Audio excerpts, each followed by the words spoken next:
এটাই আসল প্ল্যান। এই প্ল্যান হইতেছে গ্র্যান্ড প্ল্যান, আওয়ামী লীগকে ফেরানোর প্ল্যান।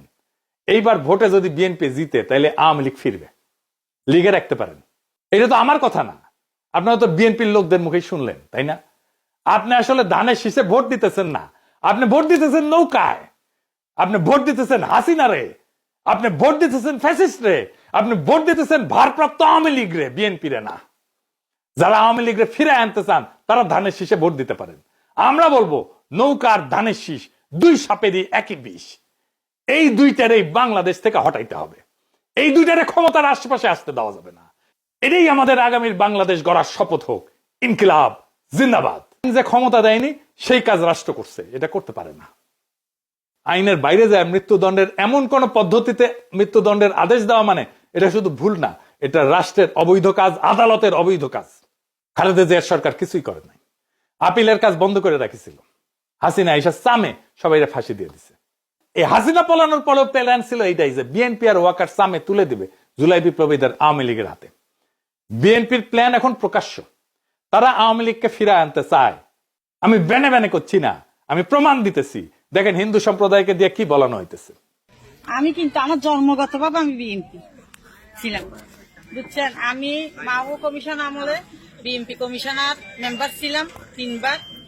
এখন দেশে আসছি কষ্ট করে, কিন্তু এখন আমি মা বোনকে বলছি নিজের ইজ্জত যদি রক্ষা করতে চান আপনারা সবাই বিএনপি কে ভোট দিন। বিএনপি বলে কেউ অবহেলা করবেন না, কেন এখন আওয়ামী লীগ নেই। এটাই বলছি, যেটা আমাদের মাতৃ জন্মের কথা। মা বোনরা বলছে যে আওয়ামী লীগকে ভোট দিও, বিএনপি কে দিও না। কিন্তু এখন আমরা আমরা আছি এখন বিএনপির হাতে, আমাদের আওয়ামী লীগ নাই। তোমরা সবাই নিজের ইজ্জত যদি বাঁচাতে চাও, নিজের একটা মেয়ে যদি বড় হয় মা বাবার বয় থাকে, কিন্তু এখন বয় নেই আর। এখানে সবাই, এখানে আমাদের মা বাবা এরা সবাই, এদেরকে চিনেন। যদি দূরের মানুষ হতো তাহলে বয় ছিল, এরা দূরের মানুষ নেই, এখানে আমাদের দেশের মানুষ। কোনো যদি ক্ষতি হয় কিছু হয় আপনাদের ওদেরকে ডাকতে পারবেন। আমরা এখানের মানুষ সবাই, এখানে সবাই একজোট হয়ে 12 তারিখ ভোট দিবেন।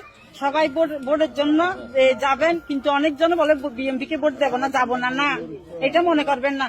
বিএনপি কে দিলে মনে করবেন কোনোদিন আবার আওয়ামী লীগের হাতে যেতে পারবেন আপনারা। বিএনপি কে চান কিন্তু অন্য দল দেখবেন, কিন্তু নিজের হাতে নিজে কপালে হাত মারবেন। এখানে বিএনপি ছাড়া আর কোনো উপায় আমাদের নাই। এখানে হিন্দু বা মুসলিম হোক সবাই বিএনপি কে চান।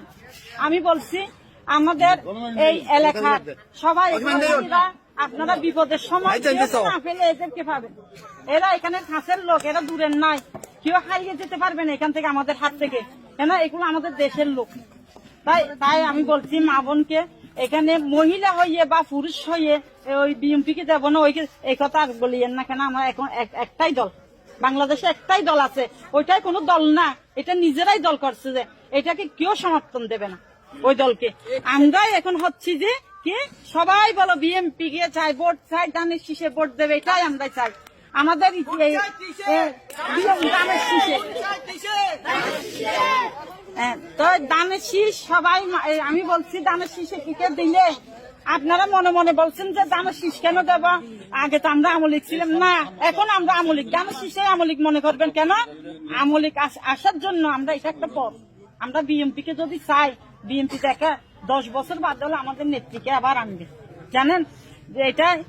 কিন্তু ওদের হাতে যদি চলে যায়, পাকিস্তানে চলে যেতে হবে সবাইকে, মনে করবেন। শুনলেন তো, কইতেছে আগে আমরা আওয়ামী লীগ ছিলাম, এখন আমরা আওয়ামী লীগই আছি। ধানের শীষকেই আওয়ামী লীগ মনে করবেন কেন? কারণ আওয়ামী লীগ আসার জন্য এই একটাই পথ।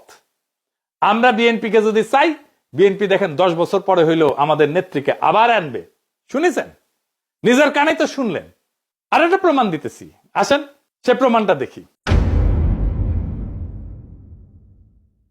এই যে সংসদ নির্বাচন হইতেছে, এখানে এমপি কে ভোট দেওয়া ছাড়া একটা গণভোট হবে। সে গণভোট হবে, বিএনপি কিন্তু ঘরের মধ্যে এইগুলা স্বীকার করে এসছে, গণভোটে যে সমস্ত জিনিস থাকবে।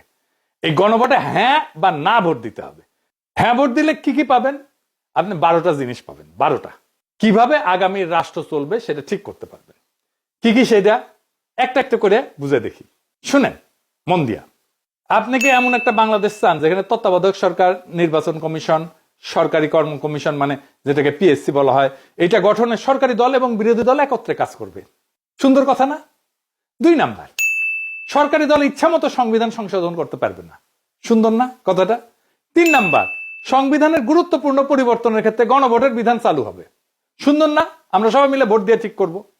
4 নাম্বার, বিরোধী দল থেকে ডেপুটি স্পিকার এবং গুরুত্বপূর্ণ সংসদীয় কমিটি সমূহের সভাপতি নির্বাচিত হবেন বিরোধী দল থেকে। সুন্দর না? যত মেয়াদী হোক কেউ সর্বোচ্চ 10 বছরের বেশি প্রধানমন্ত্রী থাকতে পারবে না। সংসদের নারীর প্রতিনিধিত্ব পর্যায়ক্রমে বাড়বে। ক্ষমতার ভারসাম্য প্রতিষ্ঠার জন্য পার্লামেন্টে একটা উচ্চ কক্ষ গঠিত হবে। দেশের বিচার ব্যবস্থা স্বাধীনভাবে কাজ করবে। সুন্দর কথা না? আপনার মৌলিক অধিকারের সংখ্যা বাড়বে। কি রকম একটা মৌলিক অধিকার হইতেছে ইন্টারনেট সেবা কখনো বন্ধ করা যাবে না, এটাকে মৌলিক অধিকার হিসেবে ঘোষণা দিবে। তার হাসিনা এটা বন্ধ করে দিছিল। দণ্ডপ্রাপ্ত অপরাধীকে রাষ্ট্রপতি ইচ্ছা মতো ক্ষমা করতে পারবে না। ফাঁসি দিলেও তো ক্ষমা করে দেয়, জেল দিলেও ক্ষমা করে দেয়। রাষ্ট্রপতি এবং প্রধানমন্ত্রী ক্ষমতার মধ্যে ভারসাম্য থাকবে।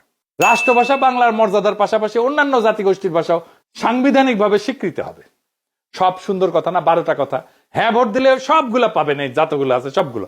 না ভোট দিলে কিছুই পাবেন। কিন্তু বিএনপি কি বলতেছে দেখেন, বিএনপি কি বলতেছে, জনগণকে কি বলতেছে শোনেন, নিজের কানে শোনেন। এখানে আরেকটা ব্যালট হবে হা এবং না। আপনারা একটু গণভোট হয়েছেন না? এটা গণভোট। গণভোট হবে হা এবং না। যদি আপনারা যারা আওয়ামী লীগ করেন, যারা অন্যান্য দল করেন, তাদের কাছে তাদের জ্ঞাতার্থে সুবিধার্থে আমি জানাচ্ছি, যদি হা জয়যুক্ত হয় কোনো ক্রমে, সারা দেশে যদি হা জয়যুক্ত করা মানে ভোটে জয়যুক্ত হয়, তাহলে এদেশের স্বাধীনতার পরে 72-এ যে একটা সংবিধান ছিল, শেখ মুজিবুর সাহেব করেছিল, ডক্টর কামালের হাতে লেখা, এই সংবিধান টোটাল অমিট করে দেবো, মানে মুছে ফেলবো। স্বাধীনতার যে আছে 71 সালে যে যুদ্ধটা হয়েছিল, এই যুদ্ধটা 71 সালের কোন ঘটনায় বাংলাদেশে আর থাকবে না। আপনার ইয়ের মধ্যে যে সংস্কার করতে চাইতেছে, যে সংস্কারের জন্য হানা বুট হইতেছে, এদের মধ্যে লেখা আছে 71 সালকে বাদ দিয়ে 24-এ যে ইটা হয়েছে, গণঅভ্যুত্থান হয়েছে, 71 জায়গাটা নিবে 24 সাল। কেন নিবে? এটা একটা কারণ আছে, জামাত ইসলামের একটা কারণ আছে। জামাত ইসলাম 71 সালে দেশের স্বাধীনতা চায় না, এই দেশে বাংলাদেশের স্বাধীন হোক, বাংলাদেশ স্বাধীন হোক, জামাত ইসলাম কিন্তু এটা চাই নাই। যারা আওয়ামী লীগ করেন তারা একটু খেয়াল দিয়ে শোনেন, খেয়াল করে শোনেন।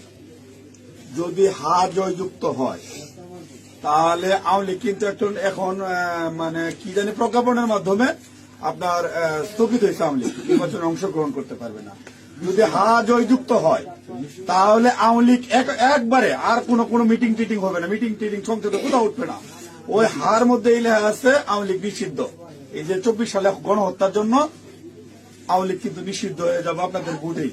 যদি হাতে ভোট দেন, হাতে ভোট দিলে আপনার 16 ডিসেম্বর থাকবে না, 26শে মার্চ থাকবে না। আপনার 71 সালের যে যুদ্ধ করতে মা বোনেরা ইজ্জত দিচ্ছে, 30 লক্ষ মা বোনের ইজ্জত দিচ্ছে, এটা থাকবে না। অর্থাৎ আপনারা যারা আওয়ামী লীগ করেন দয়া করে আপনারা না ভোটের জন্য হলো আওয়ামী লীগের তো আমরা আসলে বিএনপির হয়তো সুদারপন্থী রাজনৈতিক দল, আমরা বিএনপি চাচ্ছি সকল দল মিলে একটা দেশে নির্বাচন হোক, সকল এবার না হোক সামনে যেন সকল দল একটা নির্বাচন অংশগ্রহণ, 5 বছর পরে যেন সকল দল নির্বাচন অংশগ্রহণ করতে পারে। আপনারা আপনাদের যারা আওয়ামী লীগ করেন আপনাদের দল রক্ষা করার জন্য আপনাদের কেন্দ্রে যাইতে হবে, ঠিক আছে? আপনাদের কেন্দ্রে যাইতে হবে, আপনাদের দল রক্ষা করার জন্য, না ভোট দেওয়ার জন্য, হইলে সার্বভৌমত্ব দেশ রক্ষা করার জন্য 71কে ফিরিয়ে, মানে 71 যেভাবে আছে স্বাধীনতা যুদ্ধটার ইতিহাস আছে, এই ইতিহাসটা রক্ষার জন্য হইলেও যারা না ভোট দিবেন, যারা আওয়ামী লীগ করেন, আপনাদের কেন্দ্রে অবশ্যই যেতে হবে। কেন্দ্রে যদি আপনারা আপনাদের দলকে রক্ষা করতে যান, যেহেতু এবার আপনাদের নাই কোন নমিনেশনের, আওয়ামী লীগের কোন প্রার্থী নাই, দয়া করে সেক্ষেত্রে আপনাদের কাছে আমাদের অনুরোধ, যারা আওয়ামী লীগ করেন, বিএনপির তো আপনারা ভোট আমাদের দিবেনই, ঠিক আছে? যারা বিএনপি করেন ওরা তো আমাদের ভোট দিবেনই। না ভোট দেওয়ার জন্য যারা কেন্দ্রে যাবেন আপনাদেরকে যেতেই হবে, আপনাদের অস্তিত্ব রক্ষার জন্য, আওয়ামী লীগ রক্ষার জন্য হইলেও আপনাদের কেন্দ্রে যেতে হবে। শুনেছেন? তার মানে বিএনপির ঘুরে ফিরে আওয়ামী লীগকে ফিরে আনতেই চায়। তারা অনেক আগে থেকে বলতেছে কিন্তু আওয়ামী লীগ নির্বাচনে আসুক। শুনেন, তবে আওয়ামী লীগের প্রধান প্রতিদ্বন্দ্বী বিএনপি চায় দলটি নির্বাচনে আসুক, নির্বাচনটি হোক অংশগ্রহণমূলক। আমরা আশা করব যে এই নির্বাচনটি পার্টিসিপেটরি হবে, সকলের জন্যই দ্বার উন্মুক্ত, জনগণ যাদেরকে সুযোগ দিবে তারাই দায়িত্ব পাবে। আমরা কামনা করি প্রত্যেক রাজনৈতিক দল এই নির্বাচনে অংশগ্রহণ করুক, কাউকে বাদ দেওয়ার হলে জনগণই বাদ দিয়ে দেবে। যখন জনগণের বিরূপ প্রতিক্রিয়া হয়েছে তখন বলে এইবার না আসুক, বিএনপি ক্ষমতা আসলে আওয়ামী লীগ ফিরবে, পরের বার ফিরবে। বুঝিস ঐক্যমত কমিশনে আইসা বলে আমরা সংস্কার চাই, আর কর্মীদের বলে না ভোটের ক্যাম্পেইন করতে। কি রকম জাউরার জাউরা, কি রকম খাইস্টার খাইস্টা, কি রকম ভন্ডের ভন্ড।